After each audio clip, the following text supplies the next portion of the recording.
up, BP Squad? Spence Crosby back with another video. Today, guys, we're going to be exploring 3 fighting styles that I personally recommend that you should learn if you are completely new to martial arts. Or maybe you're an advanced practitioner of your own art form and you've been practicing for quite some time, but maybe you don't have one of these 3 fighting styles into your arsenal. You may after watching today's video. Now, before we explore these 3 different fighting styles, let me give you a little bit of background about myself. I've been studying martial arts for approximately 8 to 10 years now. I started off by learning MMA from Ryan Bowe. That was at the Kaminari Dojo. From there, I learned Wing Chun under Sifu Chan. I studied Wing Chun for about 2 years or so, and then I went into boxing. Now, I've been studying boxing for about 8 years or so, and I'm still a student of the game. I'm still trying to refine and retune my craft as much as possible. Now, in the process of learning boxing, I also learned kickboxing and taekwondo, but very unconventional. So how that all started, I started out in the boxing gym. From there, I wanted to learn how to kick. I always was fascinated with kicks. Then my coach, Josh Villa, took me under his wing. From there, he started to teach me how to kick. And then that's when I actually started to fight and compete, where I won about 3 tournaments or so. In the process of winning, definitely had some humbling shots, I would say. Thought I was a badass at the gym at the time. You know, sparring, you're doing pretty well. And then you go into tournaments. You know, you're fighting, you're winning. And there was one fight in Detroit, Michigan that I'll never forget, where I took a kick right into the head. I'll never forget. I got back up and won that fight, but I kid you not, guys, I was like, wow, I'm a human. Like, I can actually take damage. And it's crazy because I look at combative sports a lot more differently. I don't look at it like, yo, that was a crazy knockout. And there are cases where there are crazy knockouts, but I'm telling you guys, it's no better feeling in the world when a guy gets knocked out and he's back on his feet and he gets to go back with his family. So that definitely humbled me in the process. I did want to become a professional boxer, but you know, I learned boxing relatively late. I didn't learn it like my teenage years or even younger than that. So at the time, I'm like, you know what? After winning tournaments, and I was like, maybe I should just spar and, you know, still train my craft, but not fight anymore. I wish I never done that because I was still young at the time. And I'm still young, but you know, I just didn't think I would be marketable because of my age. And we'll get into that later down the line. But like I said, I learned very unconventional. I didn't go to a dojo and learn Taekwondo. Josh Villa took me under his wing. From there, I deviated from Coach Josh Villa. And in the process, I forgot to mention, I did learn boxing from Coach Dominic, Coach Alex, and Coach Thomas. Shout out to all these different guys that pretty much just brought me into the martial arts world. They're great teachers and I learned a lot from them. But I also wanted to learn myself. So after learning all these different styles, that's when I said, you know what, I'm gonna learn on my own. And from there, I just started studying YouTube. Guys, most of the things you see on my Instagram, if you follow me on Instagram, are self-taught, just me practicing. I watch, and I still watch to this day, a whole lot of YouTube, just trying to fine tune my craft as much as possible. And that led me into my current interest, which is capoeira. Now, I'm currently studying capoeira under my instructor, Talento, and I've been doing capoeira for about 3 to 4 years. It's been on and off. And the reason why I say that is because I'm still trying to master other things before I can fully commit to capoeira. I also have a little bit of grappling under my belt, Brazilian Jiu-Jitsu, a little bit of judo, some wrestling, and that's all acquired from MMA. Other than that, I'm a pretty complete martial artist. I still have a lot to learn. You know, I'm a student of the game. I gotta always learn, fine tune my craft as much as possible. With that said, guys, that's enough about me.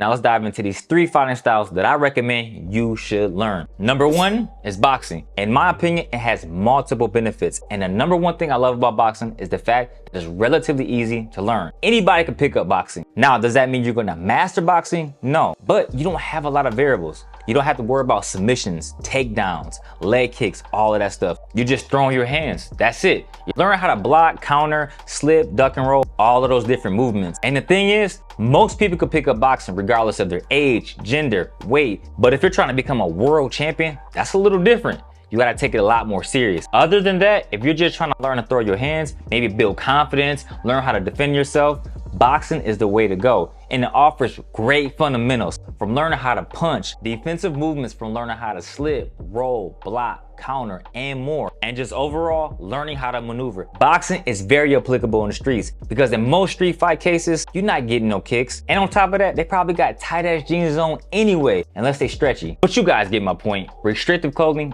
doesn't permit good kicks. And it's like I said, most people aren't gonna be kicking anyway. And the average person telegraphs their punch from a mile away. They throw these crazy circular punches. So if you know how to throw your hands, properly throw your hands, then you golden. Now, I absolutely do not recommend for you guys to street fight. Always try to defuse the argument so that way you don't end up in a fight. You gotta protect yourself at all costs. Plus, Everybody got guns now, so you gotta always take that extra precaution. One more thing I wanna add is that boxing has one of the most amazing footwork practices you will ever see. If you can master footwork, or at least get it to a good standard, you're gonna be a bad man. My second recommended fighting style is gonna be Muay Thai. This is a dangerous art. With Muay Thai, not only are you learning how to throw your hands, but also simple but effective and devastating kicks. And on top of that, you're gonna be the reason why somebody's gonna need facial reconstruction, because those joint strikes are something serious. Those elbow, those knee strikes are crazy as hell. If you hit somebody in the face with those, it's a wrap. The kicks are just vicious in Muay Thai. Those low kicks will tear your shins up. Trust me guys, they condition their shins. That's why you don't mess around with Muay Thai practitioners. Those kicks are ridiculous. I absolutely love Muay Thai kicks because you could really tear somebody's leg up. And if you hit them in the face, good night. I mean, in general, if you kick somebody in the head, they're more than likely gonna go to sleep. But there are some cases where some people get up. But again, I love the kicks. I also love the fact that you learn how to block against kicks. That's very important when you're learning a mixed martial arts style. You have to learn how to defend against kicks. Muay Thai is exceptionally dangerous, so learning how to defend against those kicks or evade those kicks will save you a lot. Now again, I haven't learned Muay Thai in an actual Muay Thai school. I just primarily studied through YouTube, and of course, having independent teachers guide me along the way. But Muay Thai is a must-learn martial arts style. My last recommended fighting style is gonna be Brazilian Jiu-Jitsu. Guys, you just gotta have a little bit of grappling to your game. Learn how to take down your opponent as well as defend against takedowns. It's extremely important. I'm gonna always advocate for having some type of ground game into your fighting style. Now, what do most people commonly hear amongst martial artists? Most fights end up on the ground. We always hear that, but I'm here to tell you, you don't want that to happen. It's extremely beneficial to have ground game. Don't get me wrong. However, you don't want your fight to end up on the ground. And my primary reason why is this. Most of the time, people don't go out on their own.